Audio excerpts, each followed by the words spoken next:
Halo semuanya, hari ini kita akan membahas tentang materi virus.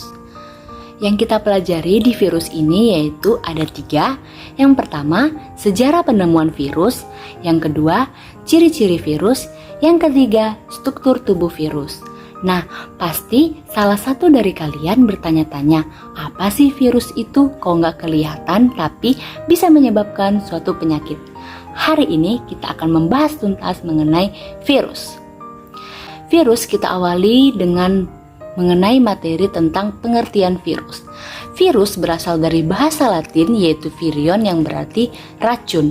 Dapat dikatakan bahwa virus adalah organisme yang berukuran sangat kecil dan memiliki molekul asam nukleat, yaitu DNA atau RNA yang terbungkus dalam lapisan pelindung protein atau yang sering kita sebut dengan kapsid. Jaringan tersebut dapat mereplikasi sehingga mengganggu metabolisme tubuh, kemudian menyebabkan suatu penyakit. Kita akan masuk kepada sejarah penemuan virus. Sejarah penemuan virus pertama kali ditemukan oleh Adolf Meyer pada tahun 1883. Beliau menemukan bintik kuning pada tanaman tembakau. Kemudian menyemprotkan getah tembakau tanaman sakit pada tembakau tanaman sehat. Ternyata tanaman tembakau sehat tersebut menjadi tertular. Kemudian setelah Adolf Meyer, Dmitri Ivanovsky juga meneliti hal yang sama. Pada tahun 1893, beliau menemukan suatu filter saringan yang dapat menyaring bakteri.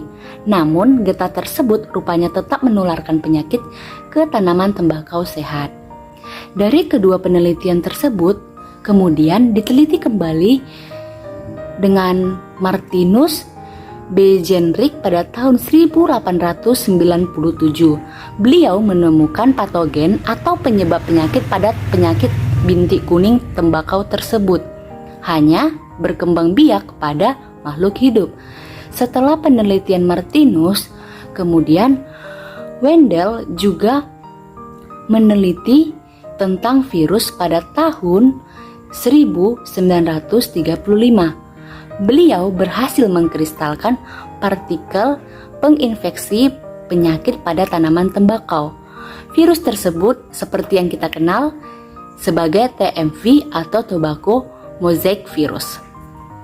Nah, setelah kita membahas tuntas tentang materi sejarah penemuan virus, kita masuk kepada ciri-ciri virus.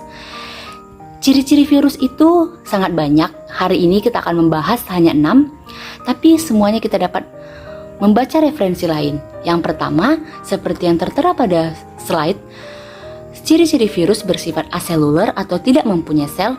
Yang kedua, berukuran berkisar antara 20 hingga 300 mm.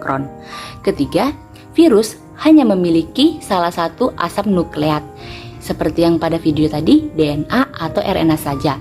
Kemudian, virus umumnya dapat mengkristal, seperti pada penemuan Wendell tadi. Kemudian yang kelima, bentuk virus bervariasi, ada yang berbentuk oval, batang, polihedral, dan kompleks. Kemudian yang keenam, virus memiliki ciri-ciri tidak dapat memperbanyak diri tanpa sel inang karena virus bersifat parasit obligat. Setelah kita membahas tuntas tentang ciri-ciri virus, kita masuk kepada struktur tubuh virus. Struktur tubuh virus terbagi menjadi 2 bagian. Yang pertama, bagian utama dan juga bagian tambahan. Pada bagian utama terdiri dari kepala, seperti dapat kita lihat pada slide, itu bagian kepala dari kapsid hingga asam nukleat atau DNA. Kemudian ada bagian leher pada slide dapat dilihat bagian yang paling pendek. Kemudian yang ketiga ada bagian ekor ini merupakan bagian tubuh virus yang paling panjang. Setelah kita masuk pada bagian utama virus, kemudian ada bagian tambahan virus. Bagian tambahan virus itu ada 3 juga. Yang pertama kapsid, yang kedua kapsomer, kemudian yang ketiga ada sel pembungkus.